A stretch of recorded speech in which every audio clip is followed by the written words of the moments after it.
नमस्कार दोस्तों, आज हम पढ़ते हैं ऑर्गेनन की सीरीज़ में 171 एफॉर्ज़म से शुरू करते हैं। 171 एफॉर्ज़म और इसके आगे के एफॉर्ज़म्स में हम वन साइडेड डिजीज़ के बारे में देखेंगे। ठीक, तो आइए देखते हैं 171 में क्या कहते हैं निमन सर। तो in non viral chronic diseases which originated from SORA, it is often necessary to employ several antisoric remedies in succession, each of which in its turn had been homeopathically selected in accordance with the group of symptoms left uncured. When the preceding remedy, given in single or in repeated doses, had terminated its action. तो हम इससे पहले पढ़ रहे थे जब क्या था कि हमारे पास मेडिसिन्स कम हैं, जो कि हैनीमैन सर के सामने प्रूविंग्स बहुत कम मेडिसिन्स की हुई थी। तो इन्होंने बताया कि जैसे कि कोई भी हम ड्रग पिक्चर जब बना रहे हैं तो हो सकता है उस ड्रग पिक्चर में पूरी कोई एक मेडिसिन फिट नहीं बैठ रही है। तो उस टाइम पर हमें क्या करना है, जो मोस्ट सिमिलर समझ में आ रही है वो हम रेमेडी देंगे, मेडिसिन देंगे, और फिर जब वो कुछ एसेसरी सिम्टम या वो अपना इफ़ेक्ट जब जो है वो कम कर देगी, है ना, जितने भी सिम्टम है उसको उसने कवर कर लिया ठीक करने वाले, और फिर क्या करेंगे, हम फिर से केस लेंगे और फिर से new remedy, new medicine select करके देंगे। तो इस तरह धीमे धीमे सारे सिम्टम्स पेशेंट के बेनिस हो जाएंगे और पेशेंट क्योर की तरफ आगे बढ़ेगा। ठीक, 172 में हैनीमैन सर क्या कहते हैं, another embarrassment in the performance of a cure may arise from the scarcity of symptom presented by the disease. This is an impediment which merits careful consideration because its removal will also do away with the most serious difficulties encountered in this perfect method of curing. If we expect those arising from incompleteness of our apparatus of known homeopathic medicines. ठीक, तो इन्होंने दो part लिए। पहले part में जब medicines कम है, हमारे पास रेमेडी कम है और हम पूरी तरह से मिलान नहीं कर पा रहे हैं, जो हम पढ़ चुके हैं। ठीक, अब आगे कह रहे हैं कि ऐसे भी केस हो सकते हैं जिसमें मेडिसिन्स तो हैं हमारे पास लेकिन सिम्टम ही कम है। ठीक, पॉसिटी ऑफ सिम्टम्स है, स्कैरसिटी ऑफ सिम्टम्स है, सिम्टम बहुत कम है डिजीज़ में। ठीक, और हम वहाँ पर फिर कैसे मैच कराएं, कैसे क्योर की तरफ, है ना, बढ़ें, जबकि हमारे पास जो है मेडिसिन्स हैं होम्योपैथिकली, लेकिन फिर भी इनकम्प्लीटनेस नज़र आ रही है वहाँ पर क्योंकि सिम्टम्स ही कम है। ठीक है, पूरी तरह से एक ड्रग पिक्चर ढंग से नहीं बन पा रही है। तो ऐसे केस में हमें क्या करना चाहिए, तो ऐसे डिजीज़ को जिनमें जो है सिम्टम्स कम हैं तो वन साइडेड डिजीज़ या पार्शियल डिजीज़ कहते हैं ऐसी डिजीज़ को।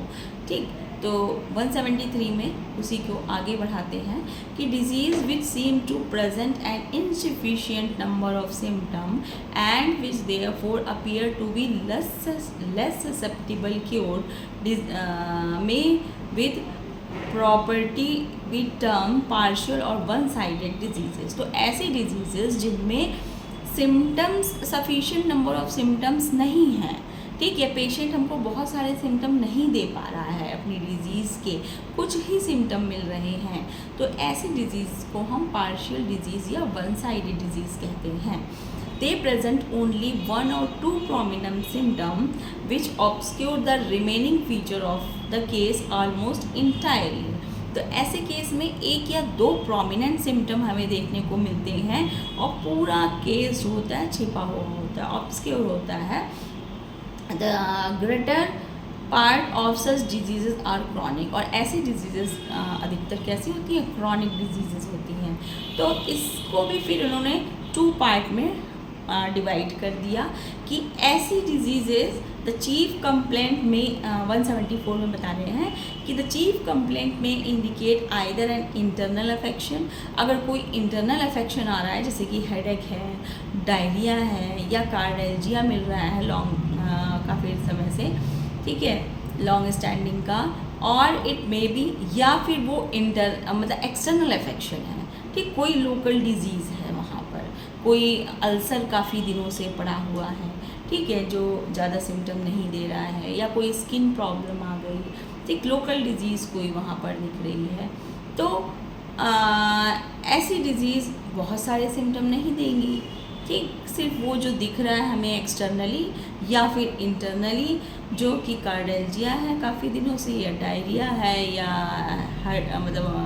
हेडेक है, जैसे और भी सारी डिजीज़ हैं। तो ऐसी डिज़ीज़ को ये one sided partial disease 2 part हो गए, एक इंटरनल मतलब इंटरनल वन साइडेड डिजीज़ या इंटरनल अफेक्शंस वाली वन साइडेड डिजीज़, और एक्सटर्नल अफेक्शंस वाली वन साइडेड डिजीज़। तो जो एक्सटर्नल अफेक्शन वाली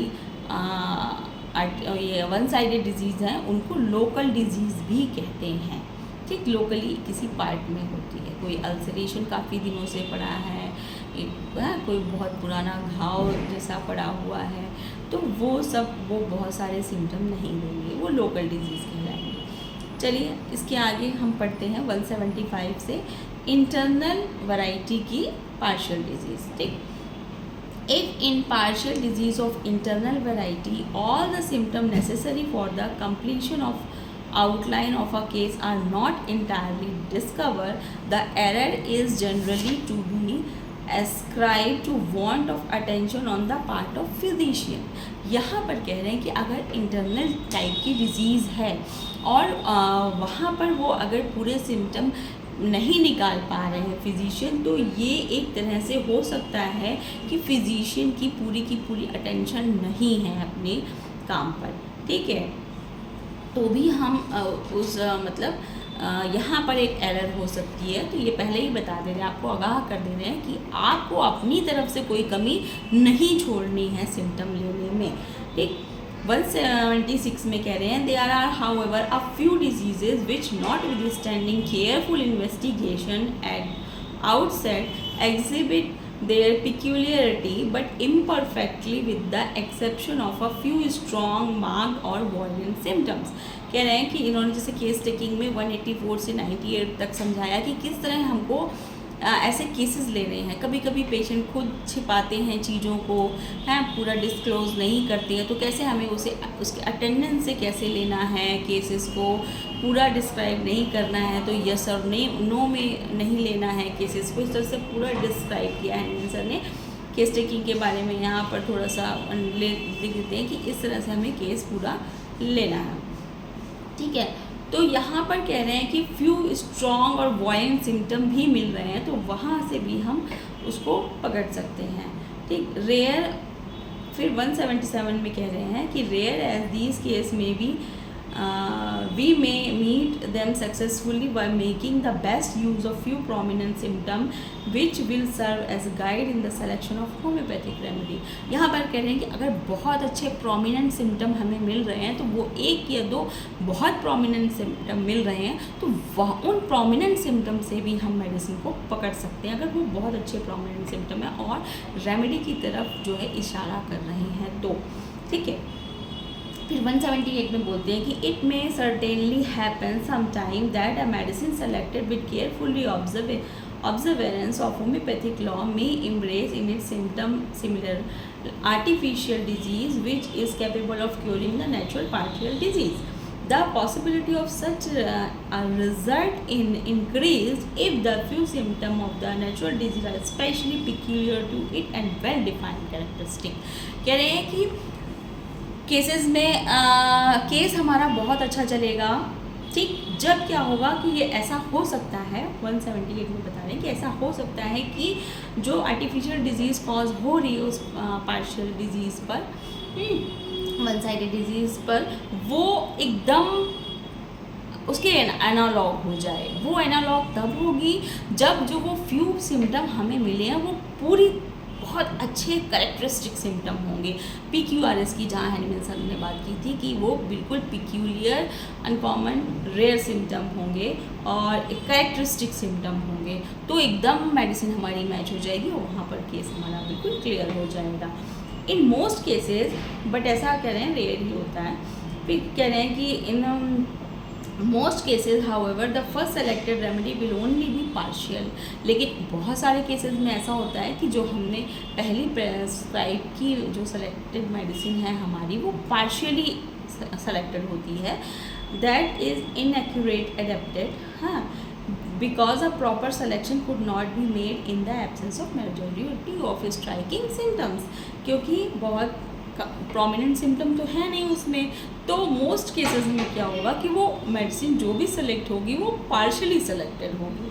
तो ऐसे केस में हमें क्या करना है, इसके आगे बताते हैं 180 में कि although the homeopathic medicine may have been selected as well as the symptom of the case would allow, it may be only partially analogous to the disease।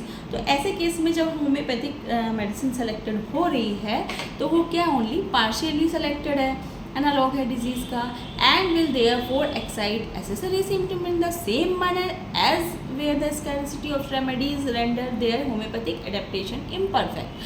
कह रहे हैं कि जैसे कि हमने इससे पहले होम्योपैथिक एग्रीवेशन और मतलब स्कैरसिटी ऑफ जब होम्योपैथिक मेडिसिन की थी वो वाले केसेस में देखा था कि जब हम कोई मेडिसिन पार्शियली सेलेक्ट होती है तो वो अपने कुछ एसेसरी सिम्टम्स को क्या करती है, वो इल पर्सन या डिजीज़ पर्सन में देती है, ठीक। तो वो चूँकि इम्परफेक्टली सिलेक्टेड है तो वहाँ पर सर ने बहुत अच्छा बताया था कि इन एसेसरी सिम्टम से बचने के लिए हमें क्या करना होगा, माइन्यूट डोज की बात की थी कि बहुत ही माइन्यूट डोज देनी है, ठीक। तो वहाँ पर बहुत ज़्यादा एसेसरी सिम्टम परेशान नहीं करेंगे, आएंगे लेकिन बहुत ज़्यादा बहुत स्ट्रॉन्ग वे में नहीं आएंगे जिससे हमें पेशेंट को दिक्कत हो, हमारे पेशेंट को, ठीक। तो an imperfectly adapted remedy will mingle some of its own peculiar symptom with the feeling of the patient, but they should be regarded as symptom of the disease itself, although they had rarely or never been perceive before. मतलब सभी को ज़रूरी नहीं है कि वो perceive भी हो, क्योंकि अगर हम उसकी डोजिंग प्रॉपर और माइन्यूट डोज में देंगे तो वो परसीव भी नहीं होंगे। In other words, sensation will be developed in higher degree with the patient had not previously perceived at all or only imperfectly। तो ऐसे केस में हमें क्या करना है, वही जैसा उसमें हैनीमैन सर ने बताया था कि the newly presented accessory sensation and symptom of such a case ought not be ascribed to the last remedy alone। It is true that they proceed partially from the remedy, but the symptom are always of a kind which this medicine is of itself capable of producing in a certain kind of constitution। कह रहे हैं कि ऐसे ही वो symptom जो accessory symptom आ रहे हैं वो ऐसे ही यूं ही नहीं आते हैं, क्यों, क्योंकि कहीं ना कहीं से वो कुछ सिमिलैरिटी मैच कर रहे हैं जो वो सिम्टम दे रहा है। क्योंकि अगर वो मतलब सर्टेन कॉन्स्टिट्यूशंस में ही इस तरह के एसेसरी सिम्टम्स आते हैं, तो इस तरह से जो इस वजह से जो वो जो एसेसरी सिम्टम आ रहे हैं वो हमें पिक्यूलियर कॉन्स्टिट्यूशन पर इशारा कर रहे होते हैं, ठीक है। तो हमें उनको भी ध्यान में रखना है, क्योंकि जब हम ड्रग प्रूविंग कर रहे होते हैं तो क्या बताया गया था कि सारी ड्रग्स जो होती हैं वो सभी कॉन्स्टिट्यूशंस पे सारी तरह के सिम्टम्स नहीं देती हैं, कुछ कॉन्स्टिट्यूशंस पे स्पेशल सिम्टम देती हैं, ठीक है। तो उन एसेसरी सिम्टम जो यहाँ पर आ रहे हैं, अगर हमने कोई पार्शियली सिलेक्टेड मेडिसिन की है तो उनको भी गौर करना है। क्यों? क्योंकि कोई भी ड्रग किसी भी पर्टिकुलर बंदे पे कुछ पर्टिकुलर ही सिम्टम देती है, ठीक, and which are only brought to light by the medicine as an agent capable of giving rise to similar symptom। तो इस तरह से ये क्या, एक अंधेरे में हमें एक रोशनी की तरह काम करेंगे। क्यों? क्योंकि सिम्टम बहुत सारे नहीं मिल रहे हैं और हमने पार्शियली सिलेक्टेड की है मेडिसिन, तो जो एसेसरी सिम्टम आएंगे उनको हम काउंट करेंगे और जो डिज़ीज़ के सिम्टम ठीक हो गए उनको छोड़ देंगे, जो डिज़ीज़ के सिम्टम रह गए हैं उनको फिर से लेंगे और फिर से एक जो है टोटलिटी बनाएंगे। तो वहाँ पर ये जो एसेसरी सिम्टम है ये हमें एक रोशनी की तरह काम करेंगे उस अंधेरे में, ठीक। Capable of giving rise to symptom, therefore The now visible totality of symptom must be regarded and consequently treated as belonging to the disease itself and in fact as its true representative condition. ठीक, फिर 182 में कहते हैं although the remedy may be imperfectly adapted on account of unavoidable deficiency of symptom presented by the case, it will nevertheless serve the purpose of bringing to light the symptom belonging to the disease, thus facilitating the task of searching out a second and more accurately suited homeopathic medicine. तो जो ये symptom unavoidable जितने भी आ रहे हमारे case में symptom, उनको मिला के फिर से एक टोटलिटी बनाएंगे और फिर से एक्यूरेट होम्योपैथिक मेडिसिन देने की कोशिश करेंगे हम. ठीक, 183 में कहते हैं as soon therefore as the dose of first medicine cease its beneficial action a new record of disease is to be made and status more by as it is noted and a new accurate homeopathic chosen accordingly. यहाँ पर एक word इन्होंने use किया है status more bye. Status more bye क्या, अब जो condition है उसके आधार पे फिर से न्यू रेमेडी को सेलेक्ट करना, न्यू मेडिसिन को सेलेक्ट करना. This is status more bye. जो अभी जो स्थिति है पेशेंट की, जितने सिम्टम हैं उन सबको फिर से उठाना, फिर से एक न्यू रिकॉर्ड बनाना, फिर से उस केस को स्टडी करना और एक मोर सुटेबल होम्योपैथिक मेडिसिन को सेलेक्ट करना. ठीक, this will be radially found not now that the group of symptom has been more numerous and complete, and it should be administered at once provided the new symptom are not sufficiently served to require more prompt relief. And aggravation of this kind however is rarely produce a minute homeopathic dose in disease of long standing. कह रहे हैं कि फिर हमें पूरा case बना के फिर से सेलेक्ट करनी है मेडिसिन और फिर से बात बोल रहे हैं कि हमें minute dose of homeopathic medicine का जो है सेलेक्ट करनी है. ठीक, फिर यहाँ पर कह रहे हैं कि after the completion of effect of each dose of medicine 184 में कि after the completion of the effect of each dose of medicine the case should be re-examined in order to ascertain what symptom remain, and again most suitable homeopathic remedy should be selected corresponding to this newly found group of symptom and so on till health is restored. यहाँ पर इन्होंने मोहर लगा दी कि ऐसा हमें तब तक करना है जब तक पूरी तरह से उस डिजीज़ पर्सन की हेल्थ फिर से रीस्टोर ना हो जाए. तब तक हमें क्या करना है, फिर से बार बार न्यू सेलेक्ट करनी है मेडिसिन, फिर से पूरा केस स्टडी करना है, फिर से न्यू सेलेक्ट करनी है मेडिसिन. जितने सिम्टम उसके ठीक होते जाएं उनको हम काटते जाएं और जितने न्यू मिल रहे हैं और जो पुराने बचे हुए हैं उनको फिर से जो है वो हम ऑब्ज़र्व करें और उस पर एक सुटेबल मेडिसिन दें पेशेंट को. ठीक, तो 184 तक जो है हमने इंटरनल टाइप की वन साइडेड पार्शियल डिजीज़ पढ़ी.